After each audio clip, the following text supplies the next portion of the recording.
Hello viewers, welcome to our channel.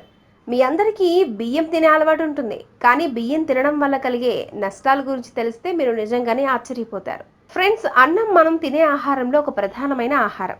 అన్నం మన జీవన ఆధారం అని కూడా చెప్పొచ్చు. మనం ఎంత మంచి ఆహారం తిన్నా చివరికి అన్నం తింటేనే మన భోజనం పూర్తవుతుంది. అలాంటి ఎన్నో పోషక విలువలు కలిగి ఉన్న అన్నం తిన్నట్లయితే మనం ఎన్నో ప్రయోజనాలను పొందుతాం. కానీ నానబెట్టిన బియ్యం కానీ పొడి బియ్యం కానీ తిన్నట్లయితే అనేక సమస్యలు ఎదుర్కోవాల్సి ఉంటుంది. మరి ఆ సమస్యలు ఏంటో మన ఈ వీడియోలో చూద్దాం.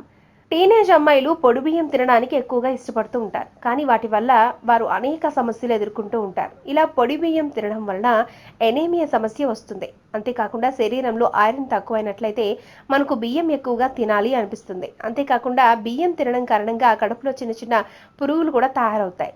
ఇలా ఈ అలవాటు మానుకోవడానికి మీరు డీవార్మింగ్ టాబ్లెట్స్ని యూజ్ చేయాల్సి వస్తుంది. మరియు వెంట్ అనే టాబ్లెట్ని వారానికి ఒకటి వేసుకోవచ్చు.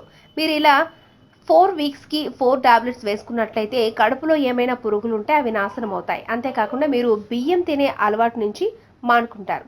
ఫ్యూచర్లో అండకోశానికి సంబంధించినటువంటి సమస్యలు కూడా అధికంగా వస్తాయి. అంతేకాకుండా ముఖ్యమైన సమస్య ఏంటి అంటే మీరు బియ్యం తిన్నట్లయితే తెల్ల జుట్టు సమస్య అధికంగా వస్తుంది. అంతేకాకుండా పీరియడ్స్ టైంలో స్టమక్ పెయిన్, ఇర్రెగ్యులర్ పీరియడ్స్ వంటి సమస్యలు అధికంగా వస్తాయి.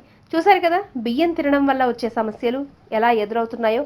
మరి మీరు కూడా ఒకవేళ బియ్యం తినే అలవాటు మీకున్నట్లయితే ఆ అలవాటును వెంటనే మానుకోండి. ఈ వీడియో మీకు నచ్చినట్లయితే మా ఛానల్ని సబ్స్క్రైబ్ చేయడం మాత్రం మర్చిపోకండి.